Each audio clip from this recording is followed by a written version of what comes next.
Iedomājieties, ka esat viens no tiem cilvēkiem, kas pēc Latvijas neatkarības atjaunošanas atver savu personīgo lietu valsts drošības dienesta arhīvā un atrod tur dokumentus, kurus nekad nevajadzēja redzēt. Sarkanā tinte uz novecojuša papīra, slepenības zīmogi, kas joprojām liek rokai trīcēt, kad tos pieskaras. Modra Lujāna personīgajā arhīvā, kas tika atvērts tikai pēc viņa nāves 2022. gadā, atradās vairāki dokumenti ar atzīmi konfidenciāli, kuros bija fiksētas sarunas ar augstākajiem Latvijas drošības dienesta virsniekiem 90. gadu sākumā. Šie dokumenti nebija parasti protokoli, tie saturēja brīdinājumus, draudus un pat konkrētus plānus, kā neutralizēt politiķus, kas pārāk skaļi aizstāvēja krievalodīgo kopienas intereses. Bet visvairāk šokē tas, ka daži no šiem dokumentiem pazuda no arhīva tieši tajā dienā, kad Lujāns nomira. Kas tos paņēma? Un vēl svarīgāk, ko tieši šie ieraksti slēpa par pēdējiem 30 gadiem Latvijas politiskajā dzīvē? Kāpēc cilvēks, kurš mira dabiskā nāvē, atstāja pēc sevis tik daudz neatbildētu jautājumu? Modrs Lujāns nebija parastais politiķis. Viņš bija cilvēks, kurš katru dienu gāja uz darbu, zinot, ka vismaz puse no viņa kolēģiem Saeimā viņu ienīst. Viņš bija balss tiem, kuriem nebija balss, nepilsoņiem, krievalodīgajiem, visiem tiem, kuri pēc neatkarības atjaunošanas atradās sabiedrības malā. Bet šī balss maksāja dārgi. Katrs viņa uzstāšanās Saeimā bija kā spēle ar uguni. Nacionālistu deputāti viņu pārtrauca, apsmēja, dažkārt pat draudēja. Bet Lujāns nekad neatkāpās. Viņš runāja tad, kad citi klusēja. Viņš cīnījās tad, kad citi padavās. Un viņš maksāja cenu par šo drosmi, cenu, kuru mēs tikai tagad sākam saprast. Šodien mēs stāstīsim stāstu par cilvēku, kurš kļuva par simbolu. Par cilvēku, kurš izvēlējās cīnīties nevis ar ieročiem, bet ar vārdiem. Par cilvēku, kurš zināja, ka viņa cīņa, iespējams, nekad nebeigsies ar uzvaru, bet turpināja cīnīties tāpēc, ka tas bija pareizi. Šis ir stāsts par Modri Lujānu, vīrieti, kurš kļuva par vienu no visvairāk ienīstajiem un vienlaikus visvairāk cienītajiem politiķiem Latvijas vēsturē. Un šis ir stāsts par to, kāpēc viņa mantojums joprojām sadala sabiedrību divās daļās. Bet pirms mēs sākam, jums jāzina viena lieta. Šis nav stāsts ar laimīgu beigu. Šis ir stāsts par cilvēku, kurš zaudēja gandrīz visu, cīnoties par to, kam viņš ticēja. Un tomēr viņš nekad neapstājās. 80. gadu beigas Latvijā bija laiks, kad viss šķita iespējams. Padomju Savienība bira gabalos un Baltijas valstis sapņoja par brīvību. Bet šī brīvība nozīmē dažādas lietas dažādiem cilvēkiem. Latviešiem tā nozīmē neatkarību, valodas atjaunošanu, nacionālās identitātes atgriešanos. Bet krievalodīgajiem, kuri veidoja gandrīz trešdaļu no Latvijas iedzīvotājiem, šī brīvība nesa sevī bailes. Bailes, ka viņi kļūs par svešiniekiem savā pašu zemē. Un tieši šajā laikā, kad šīs bailes tikai sāka veidoties, uz politiskās arēnas parādījās jauns vārds – Modrs Lujāns. Viņš nebija slavens. Viņš nebija bagāts. Viņš nebija pat īpaši harizmātisks pēc tradicionālajiem standartiem. Bet viņam bija kaut kas, kas izrādījās daudz vērtīgāks. Viņam bija drosme runāt patiesību tad, kad patiesība nebija populāra. 80. gados Lujāns piedalījās sabiedrisko klubu padomes izveidē, organizācijā, kas apvienoja tos, kuri baidījās par savu nākotni jaunajā Latvijā. Šī nebija pretestības kustība pret neatkarību. Tā bija kustība par to, lai šī neatkarība būtu taisnīga visiem, ne tikai latviešiem. Bet jau tad pašā sākumā Lujāns saprata vienu lietu – viņš būs ienīsts. Viņš redzēja, kā nacionalistiskie spēki gūst ar vien lielāku ietekmi, kā viņu retorika kļūst ar vien agresīvāka. Viņš dzirdēja runas par to, ka krievalodīgie ir okupanti, ka viņiem nav vietas jaunajā Latvijā, ka viņiem jāizbrauc atpakaļ uz Krieviju, pat ja viņi bija dzimuši šeit, auguši šeit, strādājuši šeit visu mūžu. Un Lujāns pieņēma lēmumu, viņš cīnīsies pret šo naratīvu. Neatkarīgi no cenām. Pirmās barikādas Rīgā 1991. gadā bija simbols latviešu pretestībai padomju varai. Bet Lujānam tās bija arī brīdinājums. Viņš redzēja, ka jaunajā Latvijā būs vieta tikai tiem, kuri atbalsta nacionālo naratīvu. Visiem pārējiem būs jāklusē. Bet Lujāns neklusēja. Viņš runāja. Un ar katru vārdu viņš kļuva par lielāku mērķi. Kad Latvija atguva neatkarību, Lujāns jau bija zināms kā Krievu aizstāvis, tituls, kas viņam sekoja visu atlikušo dzīvi. Bet viņš nekad no tā neatteicinājās. Gluži pretēji, viņš to pieņēma kā goda zīmi. Jo viņš zināja, ka kādam ir jāaizstāv tie, kurus neviens cits neaizstāv. Kādam ir jārunā par tiem, par kuriem neviens cits nerunā. Un ja tas nozīmē būt ienīstam, tad lai tā būtu. Bet vai viņš zināja, cik dārgi viņam tas maksās? Vai viņš zināja, ka viņa vārds kļūs par lāstu nacionālistu aprindās? Vai viņš zināja, ka viņa ģimene cietīs? Vai viņš zināja, ka viņa politiskā karjera būs nepārtraukta cīņa, kur katrs solis uz priekšu nozīmēs 2 soļus atpakaļ? Mēs to nezinām. Bet mēs zinām vienu, viņš turpināja. 1998. gads bija pagrieziena punkts Modra Lujāna dzīvē. Pēc vairākiem gadiem darbā Rīgas domē, kur viņš jau bija ieguvis reputāciju kā neatlaidīgs krievvalodīgo interešu aizstāvis, viņš pieņēma lēmumu doties uz lielāko arēnu, Saimu. Bet ceļš uz turieni nebija viegls. Gadu iepriekš, 1997. gada beigās, viņš pievienojās Tautas saskaņas partijai, politiskajai organizācijai, kas apvienoja tos, kuri ticēja, ka Latvijai jābūt valstī visiem tās iedzīvotājiem, nevis tikai etniskajiem latviešiem. Šis lēmums nebija populārs. Nacionālistiskie mediji viņu aprakstīja kā Maskavas aģentu, kā 5. kolonnas F pārstāvi, kā cilvēku, kurš vēlas atgriezt Latviju padomju varas ietekmes sfērā. Bet Lujāns zināja patiesību, viņš nevēlējās atgriezt neko. Viņš vienkārši vēlējās, lai simtiem tūkstošu cilvēku, kuri dzīvoja Latvijā, nebūtu jāklusē, nebūtu jābaidās, nebūtu jājūtas kā otrās šķiras pilsoņi. Vai tas bija pārāk daudz prasīts? Kad viņš pirmo reizi iegāja 7. Saeimas zālē 1998. gadā, viņš sajuta to uzreiz - naidu. Tas nebija abstrakts jēdziens. Tas bija taustāms fizisks. Viņš redzēja to citu deputātu acīs. Viņš dzirdēja to viņu balsīs. Viņš sajuta to gaisā. Bet viņš arī sajuta kaut ko citu - atbildību. Jo viņš zināja, ka miljoniem cilvēku ārpus šīs zāles skatās uz viņu, cerot, ka viņš nepadosies. Un viņš nepadavās. Viņa pirmā runa Saeimā bija par izglītību krievu valodā. Viņš runāja par to, ka bērniem jābūt tiesībām mācīties savā dzimtajā valodā, ka izglītība nav politisks ierocis, ka to nedrīkst izmantot, lai sodītu vecākus par viņu etnisko piederību. Bet pirms viņš bija pabeidzis otro teikumu, viņu pārtrauca. Nacionālistiskie deputāti sāka kliegt, apvainot viņu separātismā, valsts vienotības graušanā, pat nodevībā. Bet Lujāns turpināja runāt. Viņa balss nekļuva skaļāka, bet tā kļuva stingrāka. Viņš zināja, ka viņam ir tikai dažas minūtes, un viņš izmantoja katru sekundi. Kad viņš beidzot nokāpa no tribīnes, viņš bija sviedros. Ne no piepūles, bet no spriedzes. Viņš zināja, ka viņš tikko kļuva par vienu no visvairāk ienīstajiem cilvēkiem Latvijas politikā. Bet viņš arī zināja, ka viņš tikko kļuva par varoņu tūkstošiem cilvēku, kuri līdz šim nebija dzirdējuši nevienu runājam viņu vārdā Saeimā. Bet vai tas bija pietiekami? Vai viena runa varēja mainīt kaut ko? Lujāns zināja atbildi – nē. Viena runa neko nemainīja. Bet 100 runas? 1000 runas? Varbūt tad kaut kas mainītos. Un viņš bija gatavs runāt tik ilgi, cik būs nepieciešams. Nākamajās nedēļās un mēnešos Lujāns kļuva par pastāvīgu klātbūtni Saeimas debatēs par minoritāšu tiesībām. Viņš runāja par nepilsoņu statusu, par to, ka simtiem tūkstošu cilvēku, kuri dzīvoja Latvijā gadiem ilgi, pēkšņi atradās juridiskā limbo, bez balstiesībām, bez daudzām sociālajām garantijām, bez pārstāvniecības. Viņš runāja par valodas likumiem, kas sodīja cilvēkus par to, ka viņi nerunāja latviski pietiekami labi, pat ja viņi mēģināja to iemācīties. Viņš runāja par diskrimināciju darba tirgū, par to, ka krievvalodīgie bieži vien netika pieņemti darbā tikai tāpēc, ka viņu uzvārdi nebija latviski. Un ar katru runu naids pret viņu auga. Nacionālistiskie deputāti sāka viņu ne tikai pārtraukt, bet arī publiski apvainot. Viņi sauca viņu par tautas ienaidnieku, par Krievijas aģentu, pat par nodevēju. Bet Lujāns turpināja. Jo viņš zināja vienu lietu, ja viņš apstāsies, tad neviens cits neturpinās. Un tad visi tie cilvēki, kuru vārdā viņš runāja, paliks bez balss. Bet vai viņš kādreiz šaubījās? Vai viņš kādreiz gulēja naktī domājot, vai tas viss ir vērts?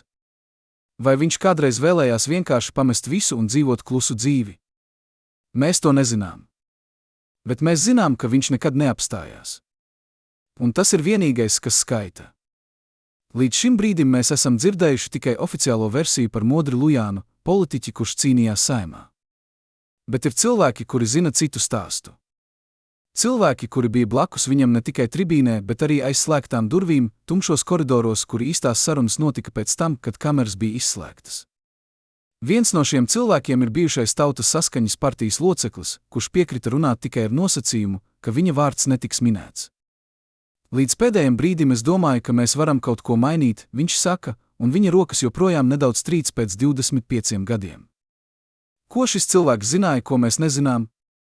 Šovakar pirmo reizi pēc vairāk nekā 20 gadiem 3 bijušie Lujāna tuvākie sabiedrotie runās par lietām, kuras viņi ir glabājuši noslēpumā visu šo laiku. Viņu atklājumi mainīs visu, ko jūs domājat, ka zināt par 90. gadu Latvijas politiku. Jo patiesība ir daudz sarežģītāka un daudz tumšāka, nekā jebkurš oficiālais stāsts jums pastāstīs. Šie cilvēki atceras Lujānu ne tikai kā politiķi, bet kā cilvēku. Viņi atceras, kā viņš sēdēja partijas sanāksmēs pēc īpaši grūtām Saeimas sesijām, kad nacionalistiskie deputāti bija bijuši īpaši agresīvi. Viņi atceras, kā viņš dažreiz vienkārši sēdēja klusē, skatoties pa logu, un viņi zināja, ka viņš domā par to, vai tas viss ir vērts. Bet tad viņš pagriezās atpakaļ, un viņa acīs atkal bija tā pati uguns. Mēs nevaram apstāties, viņš teica. Ja mēs apstāsimies, tad viņi uzvarēs. Un es neļaušu viņiem uzvarēt. Viens no viņa tuvākajiem sabiedrotajiem atceras konkrētu epizodi no 1999. gada. Pēc īpaši saspringtas debatas par izglītības reformu, kad Lujāns bija publiski nosaucis valdības plānus par kultūras genocīdu pret krievvalodīgajiem, viņš saņēma draudu vēstuli. Tā nebija pirmā un tā nebija pēdējā. Bet šī bija citādāka. Tajā bija konkrēti draudi viņa ģimenei. Tajā bija minētas viņa bērnu skolas, viņa dzīvesvietas adrese, pat laiki, kad viņš parasti atstāja māju. Es redzēju, kā viņš to lasīja, stāsta šis cilvēks. Viņa seja palika bāla. Bet tad viņš vienkārši saloka vēstuli, ielika to kabatā un teica, viņi mēģina mani nobiedēt. Bet es neļaušos. Un viņš turpināja. Bet kāda bija cena? Kāda bija īstā cena par šo drosmi? Šie cilvēki zina. Viņi redzēja, kā Lujāna ģimene cieta. Viņi redzēja, kā viņa bērni tika ņirgāti skolā. Viņi redzēja, kā viņa sieva dzīvoja pastāvīgās bailēs. Viņi redzēja, kā pats Lujāns kļuva arvien noguris, arvien izdedzis, arvien vairāk slēgts sevī. Bet viņi arī redzēja, ka viņš nekad nepadavās.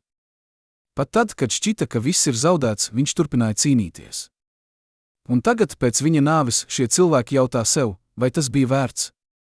Vai viņa upuris kaut ko mainīja? Vai viņa cīņa kaut ko panāca?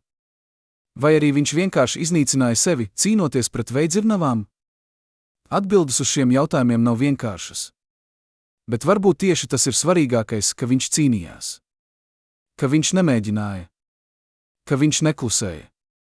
Un varbūt tieši tas ir viņa mantojums. Bet ir vēl kaut kas, ko šie cilvēki zina. Kaut kas, par ko viņi līdz šim nav runājuši publiski. Kaut kas, kas liek viņiem joprojām skatīties pār plecu, pat pēc tik daudziem gadiem. Jo Modra Lujāna stāsts nav tikai stāsts par politiķi, kurš cīnījās Saeimā. Tas ir arī stāsts par to, kas notika aiz skatuves. Par slepenajām sanāksmēm, par nelegālajiem dokumentiem, par cilvēkiem, kuri solīja palīdzību, bet tad pazuda. Par naudu, kas parādījās no nekurienes un tad pazuda atkal. Par draudiem, kas nāca ne tikai no nacionālistiem, bet arī no pavisam citām pusēm. Saskaņā ar dažiem avotiem, Lujāns 90. gadu beigās sāka saņemt finansiālu atbalstu no avotiem, kurus viņš pats pilnībā nekontrolēja. Šie avoti solīja viņam resursus viņa politiskajai cīņai, naudu kampaņām, atbalstu medijos, pat aizsardzību pret draudiem. Bet šis atbalsts nāca ar nosacījumiem. Nosacījumiem, kurus Lujāns sākumā iespējams pat nepamanīja. Bet ar laiku šie nosacījumi kļuva arvien skaidrāki. Un arvien smagāki. Viens no viņa bijušajiem kolēģiem atceras sarunu, kas notika kādā vēlā vakarā partijas birojā. Lujāns bija tikko atgriezies no tikšanās ar kādu cilvēku, kuru viņš aprakstīja tikai kā investoru. Viņš izskatījās satriekts. Viņi vēlas, lai es mainītu savu retoriku, viņš teica. Viņi vēlas, lai es mazāk runāju par integrāciju un vairāk par separāciju. Viņi vēlas, lai es kļūstu radikālāks. Kad viņa kolēģi jautāja, kas ir šie, viņi, Lujāns tikai papurināja galvu.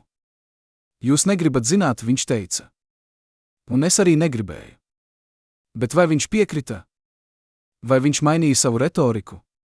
Daži saka, ka jā. Viņi norāda uz to, ka Lujāna runas pēc 2000 gada kļuva arvien asākas, arvien konfrontatīvākas. Viņš vairs nerunāja tikai par tiesībām un integrāciju. Viņš sāka runāt par okupāciju, par koloniālismu, par genocīdu.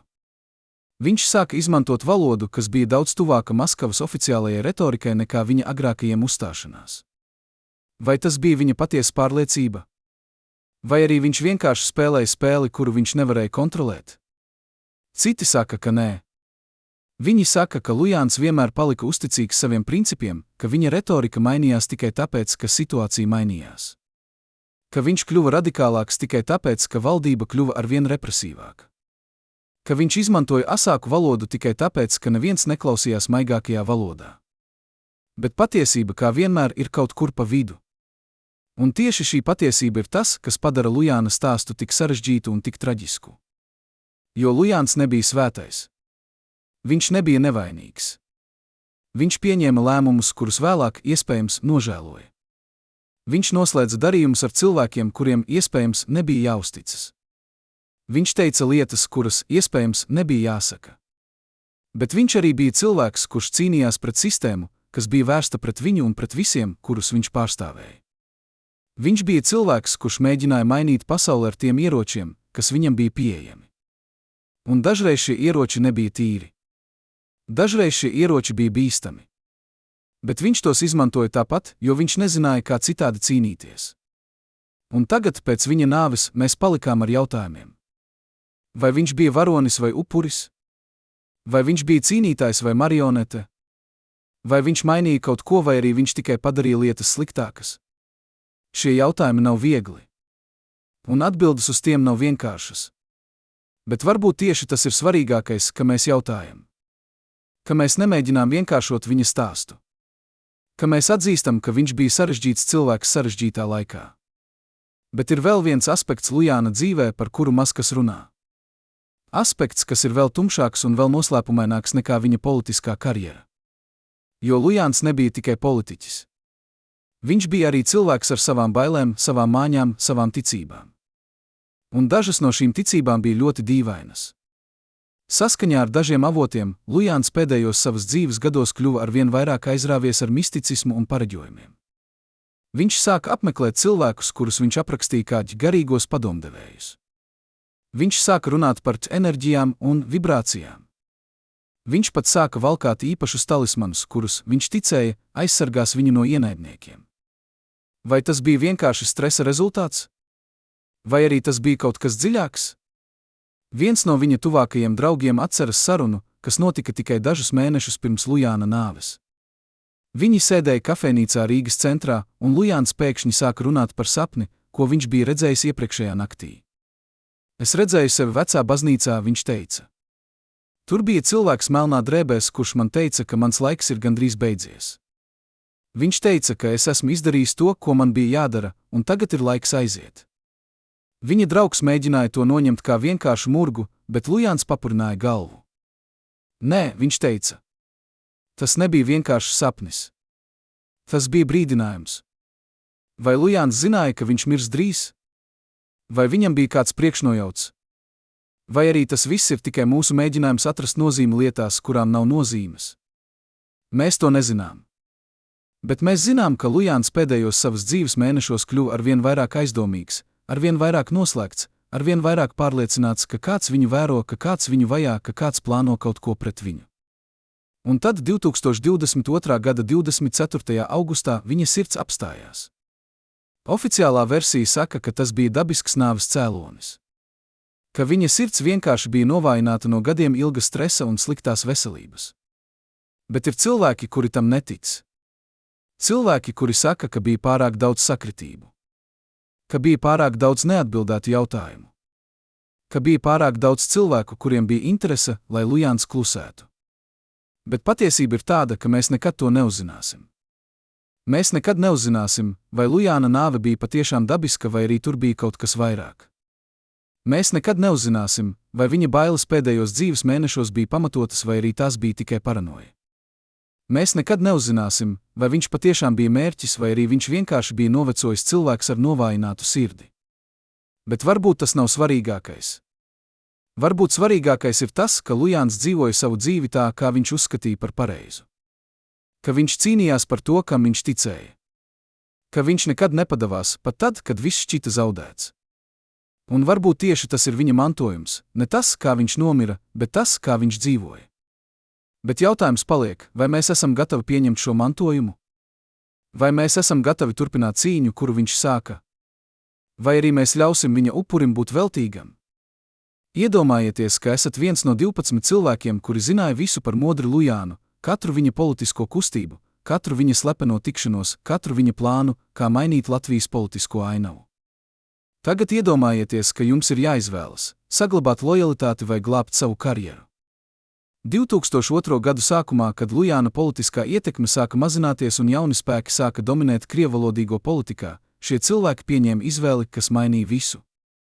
Kas viņus pamudināja pamest savu līderi? Kāpēc cilvēki, kuri gadiem ilgi stāvēja blakus Lujānam visgrūtākajos brīžos, pēkšņi sāka attālināties? Un vai šī attālināšanās bija viņu brīva izvēle, vai arī kāds viņus piespiedā to darīt? Šovakar mēs runāsim par iekšējo apli, par cilvēkiem, kuri bija tik tuvu Lujānam, ka viņi zināja pat to, ko pats Lujāns mēģināja slēpt. Un viņu stāsti atklās patiesību, kas ir daudz sāpīgāka nekā jebkura publiskā nodevība. Šī iekšējā grupa nebija liela. Tie bija cilvēki, kurus Lujāns bija izvēlējies personīgi. Daži no viņiem bija ar viņu kopš paša sākuma, kopš 80. gadiem, kad viņi visi kopā veidoja sabiedrisko klubu Padomi. Citi pievienojās vēlāk, 90. kad Lujāns jau bija Saeimā un viņam bija nepieciešami uzticami cilvēki, kuri varētu palīdzēt viņam orientēties ar vien sarežģītākajā politiskajā vidē. Bet visi viņi bija vienoti vienā lietā, viņi ticēja Lujānam. Viņi ticēja viņa vīzijai. Viņi ticēja, ka viņš var mainīt kaut ko. Bet ar laiku šī ticība sāka plīst. Viens no šiem cilvēkiem, kurš piekrita runāt tikai anonīmi, atceras precīzu brīdi, kad viņš saprata, ka kaut kas ir mainījies. Tas bija 2005. gadā pēc kārtējās Saeimas vēlēšanām, kurās Lujāna partija bija zaudējusi vairākus mandātus. Viņi sēdēja partijas birojā un Lujāns runāja par nākotnes plāniem. Bet viņa balss bija citādāka. Tajā nebija vairs tās pārliecības, tās uguns, kas vienmēr bija bijusi. Es redzēju viņa acīs, stāsta šis cilvēks, ka viņš sāk zaudēt cerību. Ka viņš sāk domāt, ka varbūt tas viss ir bijis veltīgi. Un tieši šis brīdis bija pagrieziena punkts. Jo, kad līderis zaudē cerību, viņa komanda arī sāk to zaudēt. Daži no Lujāna tuvākajiem sabiedrotajiem sāka slepeni tikties ar citiem politiķiem, meklējot jaunas alianses, jaunas iespējas. Viņi nesacīja to Lujānam. Viņi turpināja uzvesties, it kā viss būtu kā agrāk. Bet viņi jau bija pieņēmuši lēmumu. Viņi jau bija izvēlējušies pamest. Bet kāpēc? Kāpēc cilvēki, kuri bija cīnījušies kopā ar Lujānu gadiem ilgi, pēkšņi nolēma, ka viņš vairs nav vērts viņu lojalitātes? Daži saka, ka tas bija pragmatisms, viņi redzēja, ka Lujāna politiskā zvaigzne ir rieta, un viņi negribēja iet bojā kopā ar viņu. Citi saka, ka tas bija kaut kas dziļāks, ka viņi bija kļuvuši vilušies Lujāna metodēs, viņa kompromisiem, viņa gatavībā strādāt ar cilvēkiem, kuriem, iespējams, nebija jāuzticas. Bet varbūt patiesība ir vienkāršāka, varbūt viņi vienkārši bija noguruši. Noguruši no pastāvīgās cīņas, no pastāvīgiem draudiem, no pastāvīgās sajūtas, ka viņi cīnās pret veidzirnavām. Un Lujāns to sajūta. Viņš redzēja, kā viņa komanda sāk izirt. Viņš redzēja, kā cilvēki, kuriem viņš bija uzticējies, sāk viņu pamest. Un tas viņu salauzā vairāk nekā jebkas cits. Jo viņš varēja cīnīties pret nacionālistiem. Viņš varēja cīnīties pret valdību. Viņš varēja cīnīties pat pret visu sistēmu. Bet viņš nevarēja cīnīties pret savu cilvēku nodevību. Un tieši šī nodevība, nevis publiskā, bet privātā iekšējā bija tas, kas viņam sāpēja visvairāk. Bet vai viņš kādreiz viņiem to piedeva? Vai viņš kādreiz saprata, kāpēc viņi to izdarīja? Mēs to nezinām. Bet mēs zinām, ka pēc tam Lujāns kļuva vēl vairāk noslēgts, vēl vairāk aizdomīgs, vēl vairāk pārliecināts, ka viņš var uzticēties tikai sev. Un varbūt tieši šī izolācija bija tas, kas galu galā viņu iznīcināja. Bet ir viena vieta, par kuru gandrīz neviens nerunā. Vieta, kas bija Lujānam ļoti svarīga, bet kuru viņš rūpīgi slēpa no publiskās acis. Zem Vecās Rīgas, zem bruģa un vēsturiskajiem ēkām, pastāv tuneļu un pagrabu tīkls, kas ir vecāks par pašu Latvijas valsti. Daži no šiem tuneļiem tika izmantoti kara laikā, citi padomju laikā slepenām operācijām. Bet ir arī tādi, par kuriem pat vēsturnieki neko nezina. Un tieši vienā no šiem tuneļiem Lujāns regulāri tikās ar cilvēkiem, kurus viņš nevarēja satikt publiski. Kāds bijušais drošības dienesta darbinieks, kurš tagad ir pensijā un dzīvo ārpus Latvijas, atceras, ka viņam reiz bija uzdevums sekot Lujānam. Tas bija 2003. gadā, kad bija aizdomas, ka Lujāns saņem finansējumu no ārvalstu avotiem. Mēs viņu sekojām vairākas nedēļas, viņš stāsta. Un tad vienu vakaru mēs viņu pazaudējām. Viņš iegāja vecajā ēkā Vecrīgā un viņš vienkārši pazuda. Mēs pārmeklējām visu ēku, bet viņa tur nebija. Tikai vēlāk mēs uzzinājām par tuneļiem. Bet kas notika šajos tuneļos? Ar ko Lujāns tur tikās? Un kāpēc viņam bija nepieciešams tik liels slepenības līmenis? Daži saka, ka viņš tur tikās ar Krievijas amatpersonām, kas viņam solīja atbalstu. Citi saka, ka viņš tur tikās ar vietējiem biznesa cilvēkiem, kas finansēja viņa kampaņas. Vēl citi saka, ka viņš tur vienkārši slēpās no pasaules, meklējot klusumu un mieru, ko viņš nevarēja atrast nekur citur. Bet ir arī tumšāka versija. Versija, kas skan gandrīz neticami, bet kuru daži cilvēki joprojām apgalvo. Saskaņā ar šo versiju, Lujāns šajos tuneļos glabāja dokumentus, kas varētu sagraut vairāku augstāko Latvijas amatpersonu karjeras. Dokumentus par korupciju, par slepenām darījumiem, par sakariem ar organizēto noziedzību. Un šie dokumenti bija viņa apdrošināšana, viņa veids, kā aizsargāt sevi pret tiem, kuri vēlējās viņu klusināt. Vai šie dokumenti patiešām eksistēja? Vai arī tas ir tikai leģenda, kas radās pēc Lujāna nāves? Neviens to nevar apstiprināt. Bet ir fakts, ka pēc Lujāna nāves vairāki cilvēki mēģināja piekļūt šiem tuneļiem. Daži no viņiem bija žurnālisti, citi privāti detektīvi, vēl citi cilvēki, kuru identitāte palika neskaidra. Bet neviens no viņiem neatrada neko. Tuneļi bija tukši. Vai nu dokumenti nekad nebija eksistējuši, vai arī kāds tos bija paņēmis pirms viņiem. Un tieši šis noslēpums ir tas, kas padara Lujāna stāstu tik fascinējošu. Jo pat pēc viņa nāves, pat pēc tik daudziem gadiem, joprojām ir jautājumi bez atbildēm. Joprojām ir noslēpumi, kas nav atklāti. Joprojām ir cilvēki, kuri zina kaut ko, bet nevēlas runāt. Un varbūt tieši tas ir Lujāna pēdējā uzvara, ka viņš atstāja aiz sevis tik daudz noslēpumu, ka mēs nekad pilnībā neuzzināsim patiesību. Bet vai mums ir nepieciešams zināt visu? Vai mums ir nepieciešams atklāt katru noslēpumu? Vai arī dažreiz ir labāk ļaut pagātnē palikt pagātnē? Šie ir jautājumi, uz kuriem katram no mums ir jāatbild pašam. Bet ir vēl viens aspekts Lujāna dzīvē, kas ir tikpat svarīgs kā viņa politiskā karjera, bet par kuru gandrīz neviens nerunā. Viņa veselība. Jo Lujāns nebija tikai politiķis, viņš bija arī cilvēks ar ķermeni, kas lēnām, bet nepārprotami sāka viņu pievilt. Un šī fiziskā degradācija bija ne tikai personiska traģēdija, bet arī simbols tam, kas notika ar visu kustību, kuru viņš pārstāvēja. Jau kopš 2000. gada Lujāns sāka sūdzēties par veselības problēmām. Sākumā tās bija nelielas lietas, galvasāpes, nogurums, grūtības koncentrēties. Viņš to attaisnoja ar stresu, ar pārslodzi, ar pastāvīgo spiedienu, kurā viņš dzīvoja. Bet ar laiku simptomi kļuva smagāki. Viņa rokas sāka trīcēt. Viņa balss kļuva vājāka. Viņam bija grūti staigāt garas distances.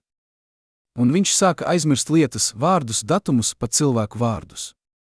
Viens no viņa ārstiem, kurš ārstēja viņu pēdējos gados, atceras, ka Lujāns atteicās atzīt, cik nopietnas ir viņa problēmas.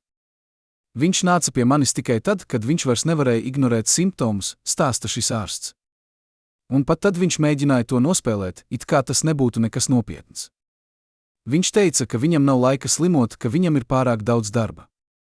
Bet ārsts redzēja patiesību, Lujāna ķermenis bija izdedzis. Gadi ilgs stress, nepietiekams miegs, slikta uzturs, pastāvīgā spriedze, tas viss bija atstājis savu ietekmi. Un tad bija medikamenti. Daudz medikamentu. Zāles pret augstu asinsspiedienu, zāles pret trauksmi, zāles pret depresiju, zāles miega traucējumiem. Lujāna medicīnas karte bija biezāka nekā dažu cilvēku autobiogrāfijas. Un ar katru jaunu recepšu viņš kļuva arvien vairāk atkarīgs no šīm zālēm, arvien vairāk nespējīgs funkcionēt bez tām. Bet viņš to slēpa. Viņš slēpa to no sabiedrības, no medijiem, pat no savas ģimenes. Viņš nevarēja atļauties parādīt vājumu. Viņš nevarēja atļauties atzīt, ka viņš ir cilvēks, ka viņš ir ievainojams, ka viņš ir mirstīgs. Jo viņa politiskie ienaidnieki būtu izmantojuši to pret viņu. Viņi būtu teikuši, ka viņš ir pārāk vecs, pārāk slims, pārāk vājš, lai pārstāvētu krievvalodīgo kopienu. Un Lujāns to zināja. Tāpēc viņš turpināja spēlēt lomu spēcīga, neuzveicama cīnītāja, pat tad, kad viņa ķermenis viņam teica pretējo. Un šī loma viņu nogalināja. Ne uzreiz, bet lēnām, pakāpeniski, nemanāmi. Katrs uzstāšanās Saeimā prasīja no viņa vairāk spēka, nekā viņam bija. Katrs publiskais pasākums atstāja viņu izsmeltu dienām. Katrs konflikts ar politiskajiem pretiniekiem paņēma vēl vienu gabaliņu no viņa dzīvības spēka. Un galu galā viņa sirds vienkārši neizturēja. Bet vai tas bija tikai fiziska problēma? Vai arī tur bija kaut kas vairāk? Daži no viņa tuvākajiem cilvēkiem saka, ka Lujāns pēdējos gados bija zaudējis gribu dzīvot. Ka viņš bija redzējis, ka viņa cīņa nav devusi rezultātus, ka situācija krievvalodīgajiem Latvijā nav uzlabojusies, ka viss, par ko viņš bija cīnījies, bija bijis veltīgi. Un šī apziņa viņu salauzā vairāk nekā jebkura fiziska slimība.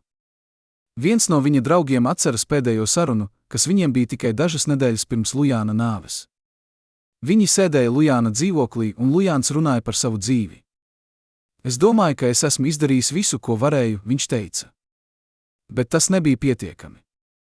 Tas nekad nebija pietiekami. Viņa draugs mēģināja viņu iepriecināt, teikt, ka viņš ir paveicis daudz, ka viņš ir bijis iedvesma tūkstošiem cilvēku. Bet Lujāns tikai papurināja galvu. Iedvesma nav pietiekama, viņš teica. Man bija nepieciešamas izmaiņas. Un es tās nesasniedzu. Un tad dažas nedēļas vēlāk viņa sirds apstājās. Oficiālā versija saka, ka tas bija dabisks process, viņa sirds bija novājināta, viņa ķermenis bija izdedzis, viņa laiks bija pienācis.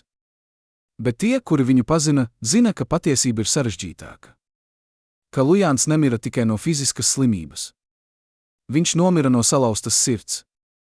No apziņas, ka viņa dzīves darbs nebija devis rezultātus. No sajūtas, ka viņš bija cīnījies visu savu dzīvi, bet beigās viņš bija zaudējis. Bet vai tas ir tiesa? Vai Lujāns patiešām zaudēja?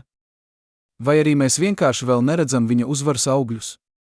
Varbūt viņa mantojums nav tūlītējās izmaiņās, bet ilgtermiņa ietekmē. Varbūt viņa balss joprojām atskan tajos, kuri turpina viņa cīņu. Varbūt viņa upuris nebija veltīgs, pat ja viņš pats to tā nejūta. Šie ir jautājumi, uz kuriem mēs varam atbildēt tikai ar laiku. Bet viens ir skaidrs, modrs Lujāns bija cilvēks, kurš atdeva visu, kas viņam bija. Viņš atdeva savu veselību, savu laimi, galu galā pat savu dzīvību. Un vai tas bija vērts? Tas ir jautājums, uz kuru katram no mums ir jāatbild pašam.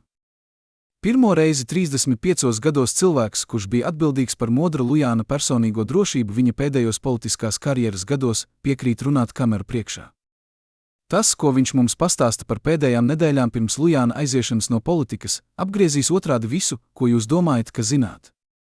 No privātajām sarunām starp Lujānu un viņa pēdējiem uzticamajiem cilvēkiem līdz izmisīgajiem mēģinājumiem saglabāt vismaz kaut ko no tā, par ko viņš bija cīnījies visu mūžu, līdz brīdim, kad viņš saprata, ka spēle ir beigusies.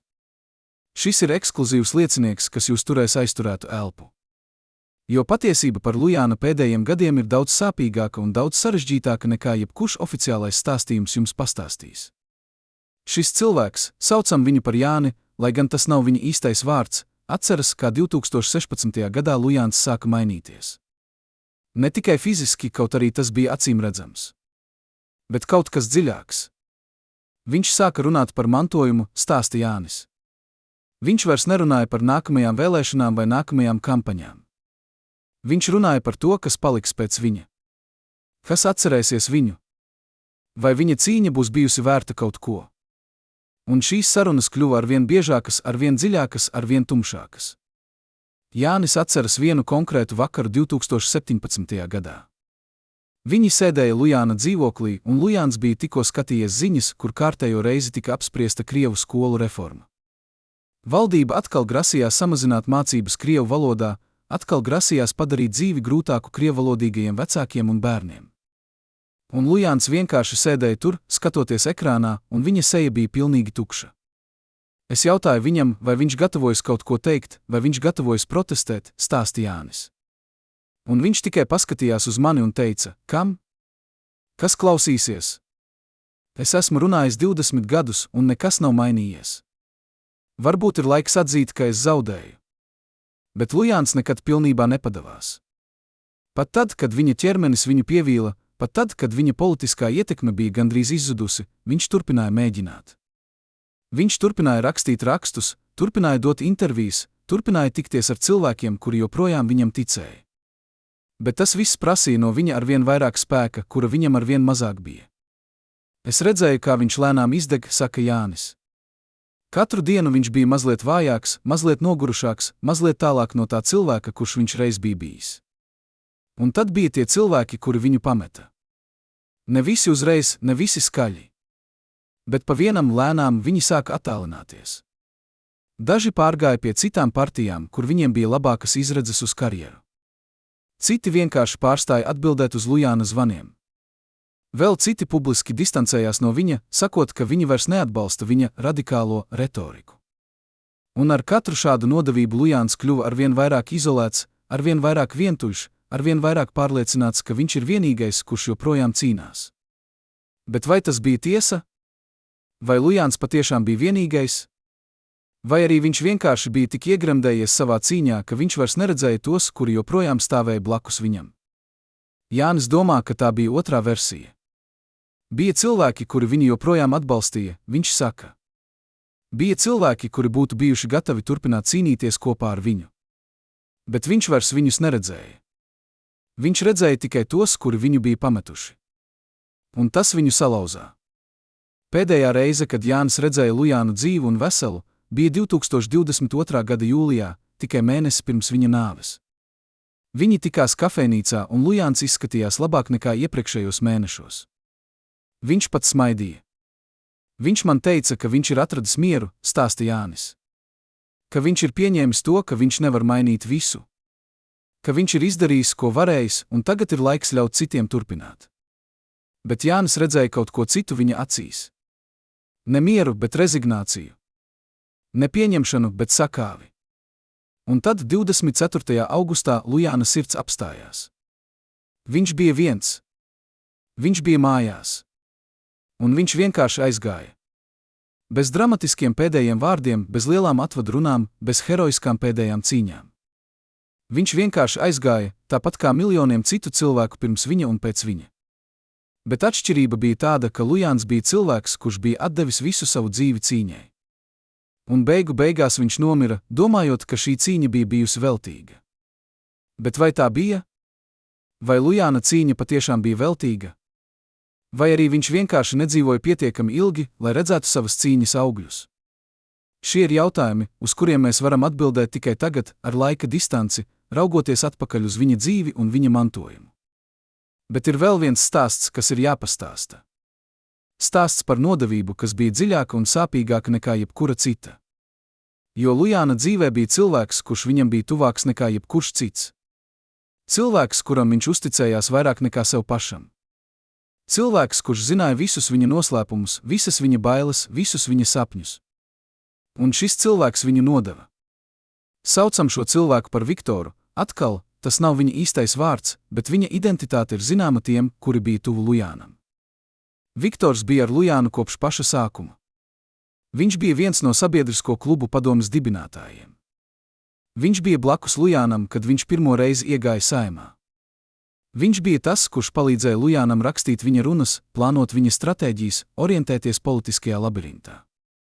Viņš bija vairāk nekā kolēģis, viņš bija draugs, brālis, gandrīz ģimenes loceklis. Bet kaut kad ap 2010. gadu Viktors sāka mainīties. Viņš sāka uzdot jautājumus par Lujāna lēmumiem. Viņš sāka apšaubīt viņa stratēģijas.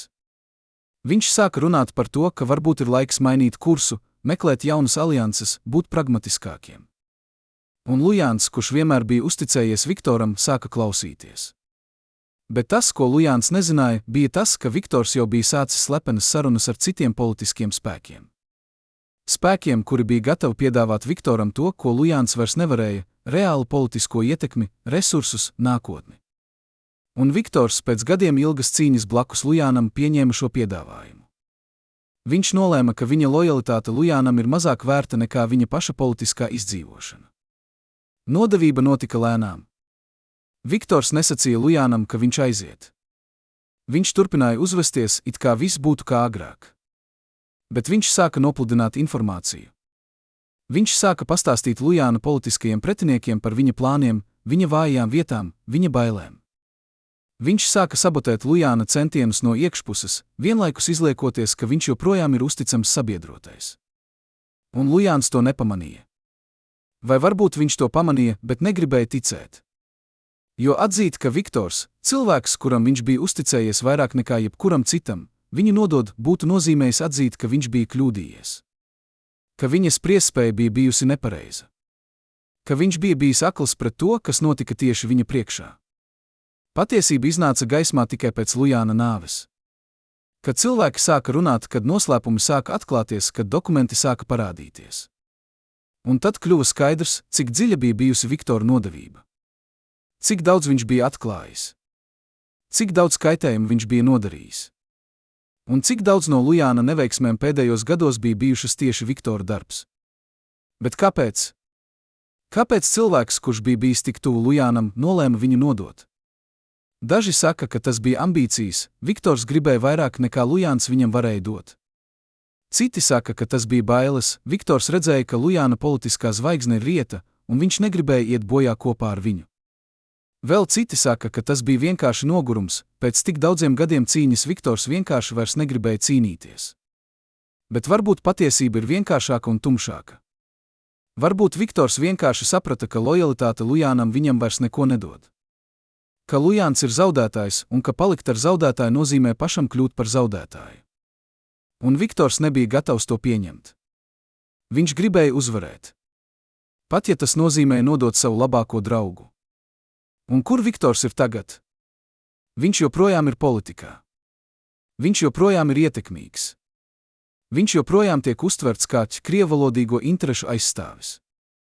Bet tie, kuri zina patiesību, zina, ka viņš ir kaut kas cits. Viņš ir cilvēks, kurš nodeva savu draugu. Viņš ir cilvēks, kurš izvēlējās savu karjeru pār savu sirdsapziņu. Viņš ir cilvēks, kurš dzīvo ar šo nodevību katru dienu, pat ja viņš to nekad neatzīst. Un varbūt tieši tas ir viņa sods. Ne cietums, ne publiska kauna, bet dzīvot zinot, ko viņš ir izdarījis. Dzīvot zinot, ka viņš nodeva cilvēku, kurš viņam uzticējās vairāk nekā jebkuram citam. Dzīvot zinot, ka viņa politiskā karjera ir uzbūvēta uz šīs nodevības pamatiem. Un varbūt klusās naktīs, kad viņš ir viens, viņš domā par Lujānu. Un varbūt viņš pat jūt nožēlu. Bet tas neko nemaina. Jo Lujāns ir miris un Viktors joprojām dzīvo. Un tas ir viss, kas skaita. Tagad, kad mēs esam dzirdējuši visu stāstu, no Lujāna pirmajiem soļiem politikā līdz viņa pēdējām dienām, no viņa uzvarām līdz viņa sakāvēm, no viņa draugiem līdz viņa nodevējiem, mums ir jāuzdod jautājums, kas palika pēc modra Lujāna? Kas ir viņa mantojums? Un vai viņa cīņa bija vērta to, ko viņš par to maksāja? Pēc Lujāna aiziešanas no dzīves 2022. gadā Latvijas politiskā ainava turpināja mainīties. Krievvalodīgo politiskā pārstāvniecība kļuva arvien sadrumstalotāka, arvien vājāka, arvien mazāk spējīga ietekmēt lēmumus.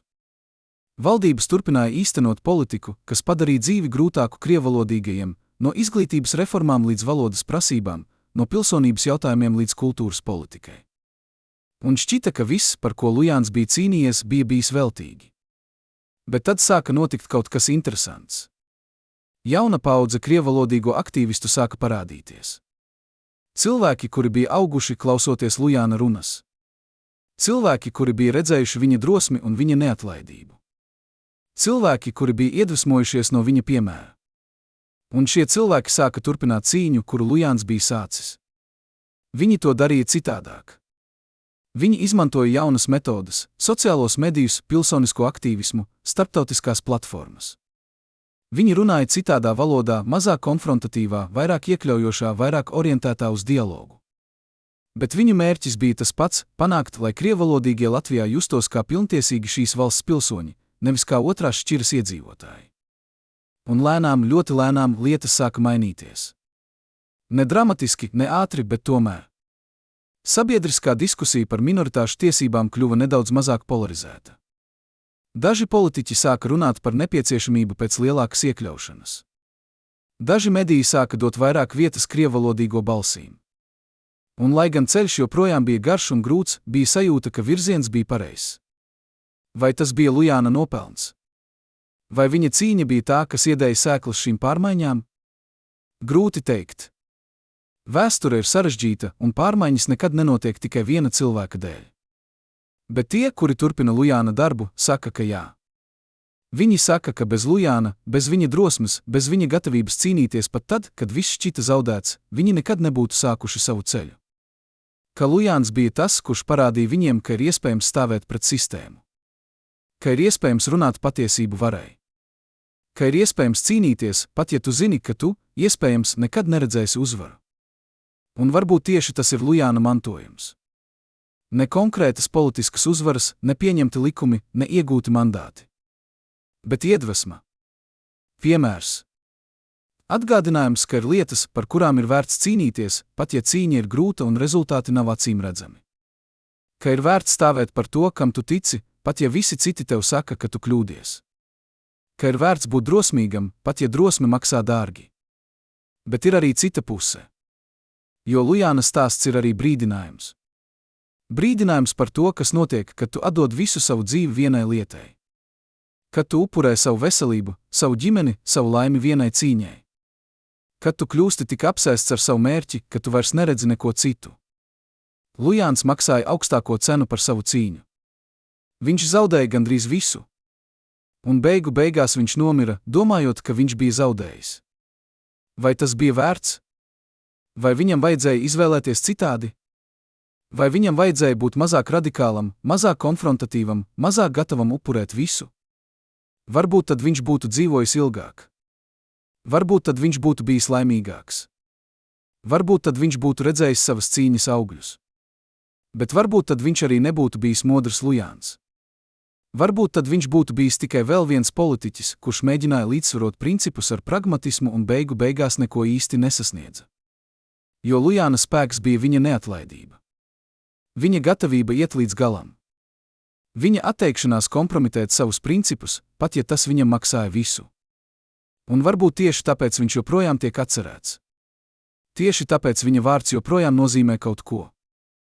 Tieši tāpēc cilvēki joprojām runā par viņu, joprojām strīdas par viņu, joprojām mēģina saprast, kas viņš īsti bija. Bet ir vēl viens jautājums, kas paliek bez atbildes. Jautājums, kas, iespējams, ir vissvarīgākais no visiem. Vai modrs Lujāns patiešām nomira no dabiskām cēlonēm? Vai arī tur bija kaut kas vairāk? Oficiālā versija ir skaidra, viņa sirds apstājās. Viņš bija 68 gadus vecs, viņam bija vēsture ar sirds problēmām, viņš bija dzīvojis stresa pilnu dzīvi. Tas viss ir loģiski. Tas viss ir ticami. Un visticamāk, tas ir patiesība. Bet ir cilvēki, kuri tam netic. Cilvēki, kuri norāda uz dīvainajām sakritībām. Uz to, ka Lujāns nomira tieši tajā brīdī, kad viņš, iespējams, gatavojās atklāt kaut ko svarīgu. Uz to, ka daži no viņa personīgajiem dokumentiem pazuda pēc viņa nāves. Uz to, ka bija cilvēki, kuriem būtu bijusi interese, lai Lujāns klusētu. Uz to, ka Latvijas politiskā vēsture ir pilna ar noslēpumiem un neatbildētiem jautājumiem. Vai šie cilvēki ir pareizi? Vai Lujāna nāve patiešām bija kaut kas vairāk nekā vienkārša medicīniska traģēdija? Mēs to visticamāk nekad neuzzināsim. Nav pierādījumu. Nav liecinieku. Nav dokumentu. Ir tikai aizdomas, teorijas, čuksti tumšos stūros. Bet varbūt tas nav svarīgākais. Varbūt svarīgākais nav tas, kā Lujāns nomira, bet tas, kā viņš dzīvoja. Tas, ka viņš pavadīja savu dzīvi, cīnoties par to, kam viņš ticēja. Tas, ka viņš nekad nepadavās, pat tad, kad viss šķita zaudēts. Tas, ka viņš bija gatavs maksāt jebkuru cenu par saviem principiem. Un tas, ka viņš atstāja pēc sevis mantojumu, kas joprojām iedvesmo cilvēkus šodien. Jo galu galā mēs visi mirsim. Tas ir vienīgais, kas ir garantēts. Bet ne visi no mums dzīvos dzīvi, kas nozīmē kaut ko. Ne visi no mums cīnīsies par lietām, kas ir lielākas par mums pašiem. Ne visi no mums atstās pēc sevis pasauli, kas ir kaut nedaudz labāka, nekā tā bija, kad mēs tajā ienācām. Un modrs Lujāns to izdarīja. Vai viņš to izdarīja perfekti? Nē, vai viņš pieļāva kļūdas? Jā, vai viņš maksāja pārāk augstu cenu? Varbūt. Bet viņš to izdarīja. Un tas ir vairāk nekā lielākā daļa no mums jebkad izdarīs. Tātad, kad mēs domājam par modru Lujānu, mums nevajadzētu domāt tikai par viņa sakāvēm. Mums nevajadzētu domāt tikai par viņa kļūdām. Mums nevajadzētu domāt tikai par to, ko viņš nesasniedza. Mums vajadzētu domāt par viņa drosmi, par viņa neatlaidību, par viņa gatavību cīnīties pat tad, kad neviens cits necīnījās, par viņa balsi, kas runāja par tiem, kuri nevarēja runāt paši, par viņa dzīvi, kas bija veltīta kaut kam lielākam par viņu pašu. Un varbūt, tieši varbūt, tas ir pietiekami. Varbūt tas ir viss, ko mēs varam prasīt no jebkura cilvēka. Dzīvot ar principiem, cīnīties par to, kam tu tici, un atstāt pēc sevis pasauli, kas atceras tavu vārdu. Modrs Lujāns to izdarīja. Un tāpēc viņa stāsts ir vērts stāstīt. Tāpēc viņa dzīve ir vērta atcerēties. Un tāpēc viņa mantojums dzīvos tālāk, pat tad, kad visi, kuri viņu pazina, būs aizgājuši. Cienījamie skatītāji, ja jūs esat sekojuši šim traģiskajam stāstam līdz beigām, uzrakstiet komentāros, no kuras pilsētas jūs esat. Mums ir svarīgi zināt, kur modri Lujānu joprojām atceras. Un abonējiet kanālu, lai nepalaistu garām patiesību par vēstures varoņiem un to, kas viņi patiešām bija.